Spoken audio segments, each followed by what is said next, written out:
आप सबको बहुत बहुत थैंक यू।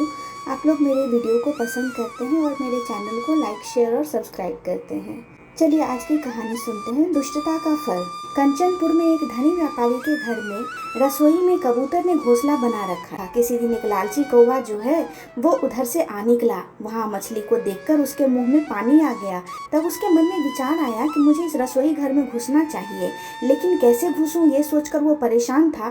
तभी उसकी नज़र उस कबूतर के घोंसले पर पड़ी। उसने सोचा कि मैं अगर कबूतर से दोस्ती कर लूं तो शायद मेरी बात बन जाए। कबूतर जब दाना चुगने के लिए बाहर निकलता है तो कौवा उसके साथ साथ निकलता है। थोड़ी देर बाद कबूतर ने पीछे मुड़कर देखा तो उसने कौवा को देखा। इस पर कौवे ने कबूतर से कहा कि तुम मुझे अच्छे लगते हो, इसलिए मैं तुमसे दोस्ती करना चाहता हूँ।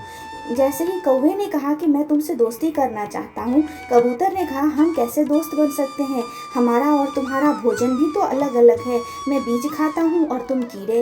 इस पर कौवे ने चापलूसी दिखाते हुए कहा कौन सी बड़ी बात है, मेरे पास घर नहीं है, इसलिए हम साथ साथ तो रह ही सकते हैं। साथ ही भोजन खोजने आया करेंगे, तुम अपना खोजना और मैं अपना खोजूंगा। इस पर घर के मालिक ने देखा कि कबूतर के साथ एक कौवा भी है तो उसने सोचा चलो कबूतर का मित्र होगा, इसलिए उसने उस बारे में अधिक नहीं सोचा। अगले दिन कबूतर खाना खोजने के लिए साथ चलने को कहा तो कौवे ने पेट दर्द का बहाना बनाकर मना कर दिया। इस पर कबूतर अकेला ही चला गया, क्योंकि कौवे ने घर के मालिक को यह कहते हुए सुना था नौकर को कि आज कुछ मेहमान आ रहे हैं, इसलिए तुम मछली बना लेना।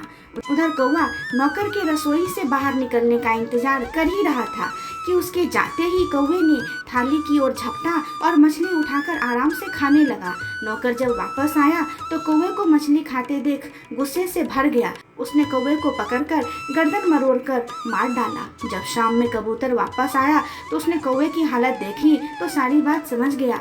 दोस्तों, इसलिए कहते हैं कि दुष्ट प्रकृति के प्राणी को उसके किए की सजा अवश्य मिलती है। दोस्तों, आपको मेरी ये छोटी सी कहानी कैसी लगी मुझे कमेंट में ज़रूर बताएं और चैनल को लाइक, शेयर और सब्सक्राइब करना न भूलें। आप लोगों को ढेर सारा धन्यवाद।